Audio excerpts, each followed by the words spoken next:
ইসলামে জুমার দিনের গুরুত্ব অপরিসীম। এ দিনের বিশেষ মর্যাদা রয়েছে। সব দিনের মধ্যে জুমার দিনকে শ্রেষ্ঠত্ব দিয়েছেন মহান আল্লাহ তায়ালা।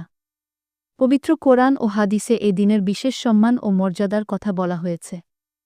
এ দিনে পুরুষের মতো করে নারীদেরও বিশেষ কিছু আমল রয়েছে। আমলগুলো করার মাধ্যমে নারী পুরুষ উভয়ে সমান ফজিলত লাভ করবেন। তবে যে আমলগুলো মসজিদে যাওয়ার সঙ্গে সংশ্লিষ্ট সেগুলো মূলত পুরুষদের জন্য। বাকি যে আমলগুলো রয়েছে তার সবগুলোই নারী পুরুষ সকলেই করতে পারেন।